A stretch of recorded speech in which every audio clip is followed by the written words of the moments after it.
Okay, so I was originally gonna plan to make this video on Friday or for Friday, but then all the stuff I've been reading, it was quite a lot of stuff, and I feel like if I would have waited till Friday, it just would have added even more stuff to talk about, and it would just make for a very long video, and I kind of don't want to upload very long videos, so I decided, okay, you know what?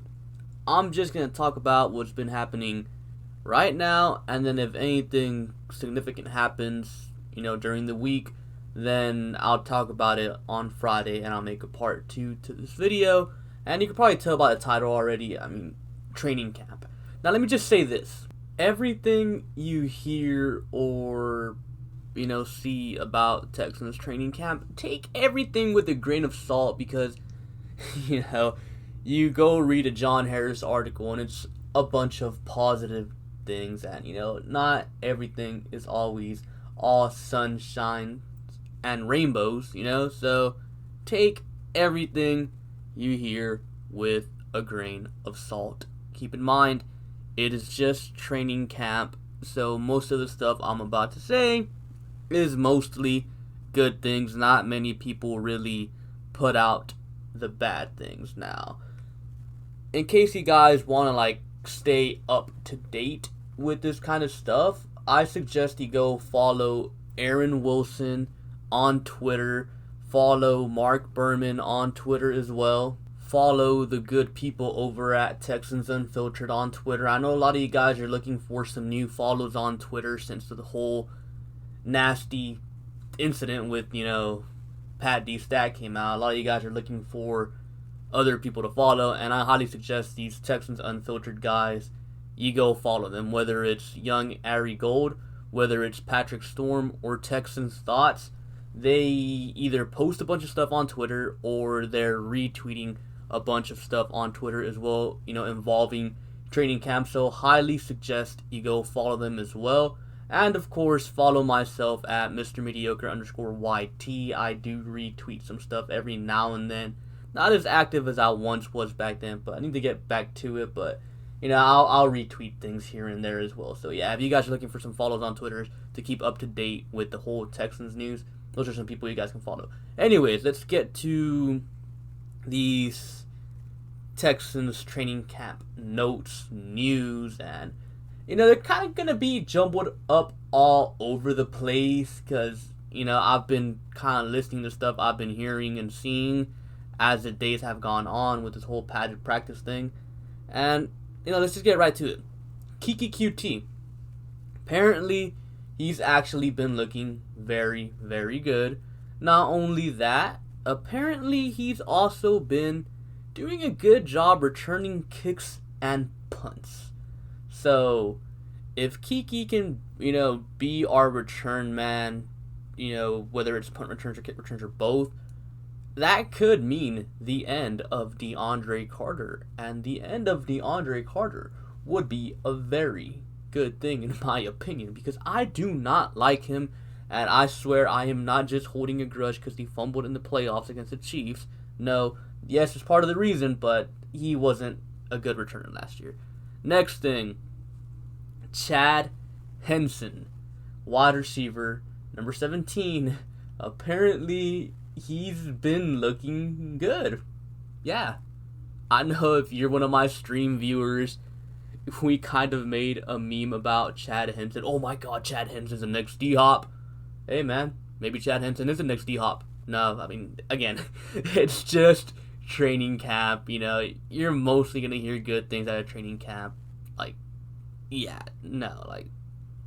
Next thing, Carlos Watkins, surprisingly, this one actually surprised me when I read this one. Apparently, Carlos Watkins has been doing really good. You've seen him in the backfield very often, consistently. Carlos Watkins was not a guy I was really expecting to, even hear much from.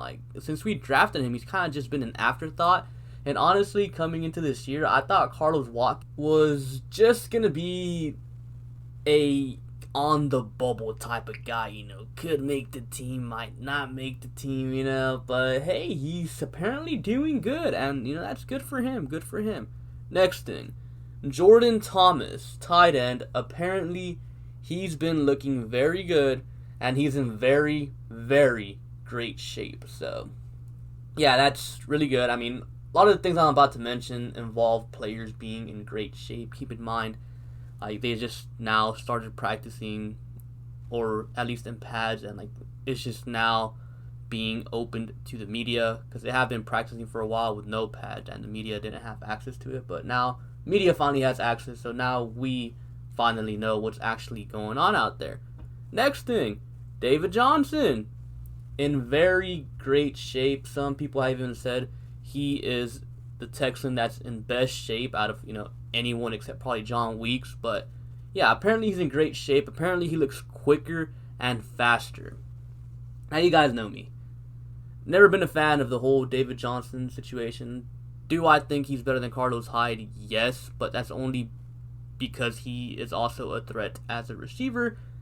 Again, not putting too much into it. Do I hope he does well? Absolutely, because it's good for the Texans. If he does good, it's good for the Texans, and I'm a winner. I want this team to win. So, if he does well, I'm happy. But again, training camp, I wouldn't put too much thought into it. Next thing, Kenny Stills. Kenny Stills has returned. I know a lot of people were saying, "Oh my God, Kenny Stills is gonna opt out. Oh my God, and then he got put on the NFL some list, non-injury list, and people began to worry maybe he is gonna opt out, and all this other stuff. But now he's back, and he came back in good shape, looking good as well. So that's very, very good. Another guy who came back, Dylan Cole. Dylan Cole was activated off the PUP list, I believe. So he was out there practicing, looking good. Hopefully he's able to stay healthy for us this year. But, I mean, I don't know. But he was out there. So that's very important in my opinion, because Dylan Cole is a good coverage backer for us. And if he goes down, that means we might have to see a lot of Benardrick McKinney trying to cover running backs. And, yeah, we don't want that. Okay, next thing. Duke Johnson, actually. And this should have been included, at the very start of the video, but I kind of forgot about this and remembered about this. Duke Johnson was out there returning kicks and punts. And how I said earlier in the video, so was Kiki Qt. So, what does this mean? I think this means the end for DeAndre Carter here in Houston. Not only that, the Texans had a few wide receivers come down here and work out a couple of days ago, one of them being Jaron Brown, just last year he was on the Seahawks, and apparently they were very, very impressed with him. Now, the fact that they're bringing in other wide receivers to work out, I think it means DeAndre Carter's on the way out 100%. They're not going to cut Kiki, man. Some people are saying, oh, it's the end of Kiki. It is not the end of Kiki, because if Kiki's out there returning kicks and punts, that makes DeAndre Carter, expendable. Because Kiki has 2 years left on his deal, and, let me explain this. A lot of people don't realize this. After this year, the only receivers that the Texans have under contract are Brandon Cooks, Randall Cobb, Kiki Qt, and Isaiah Coulter. Fuller and Stills are free agents. So say you cut Kiki right now, that only leaves you 3 wide receivers on the team next year. That's Cooks, Cobb, and Coulter. Would you really feel comfortable with those 3 being your only receivers going into 2021? No. Kiki has a guaranteed spot on this team, I feel like, at least. Anyways, moving on. Apparently, Justin Reed has been looking very, very good. He's been flying around, getting picks, getting his hands on the ball, all types of good stuff. So, yeah, that's very, very good. Good to see from Justin Reed, especially, after last year. Didn't have that great of a year. He had an okay season, and we already know why. He had just an okay season. He had a messed up shoulder, and now that he's healthy, he's good to go. He's looking better. So, that's good. And next thing. Kahali Waring. He missed 2 practices in a row, man. Now, personally, I think Holly Waring has a spot guaranteed on the roster because he was a third-round pick from a year or 2 years ago, a year ago, and he got IR stashed last year. So, I think he has a spot guaranteed on his roster, but it's still kind of concerning to not seeing him practice for 2 days in a row. I mean, O'Brien did speak highly of him, saying he's a hard worker, good guy, awesome dude to coach, whatever, all, the cliche things, but, I mean, still, you would like to see him out there practicing. Like, it's not like he's a 10-year vet, taking a break or anything, so, yeah. Anyways, next guy. Titus Howard apparently has been looking very, very good, and that's really good to hear considering he was coming off that knee injury from last year. Another guy, apparently Charles Omenihu, who's also been looking extremely well, and honestly, I kind of expected that, seeing him work with DeMarcus Ware. And then I think it was O'Brien that said that Omenihu is a guy who can play anywhere. He can play inside and outside, which is a little bit shocking to me because Omenihu last year, he was used as an interior guy, and he is an interior guy, but I guess now they're going to use him in certain situations on the edge. I'm not too comfortable with that, but we'll see what happens. We'll see. And the last thing, Eric Murray. Surprisingly, he's not too terrible. I mean, I'm not saying he's looking great out there, but he's not looking bad either, so maybe he's average. Who knows, That's just from the clips that I've seen, man. So, yeah, that's pretty much all I have down. If you guys saw something else as well that I might have missed, like maybe I completely missed it, I didn't see it, so let me know because I also, tend to miss things every now and then.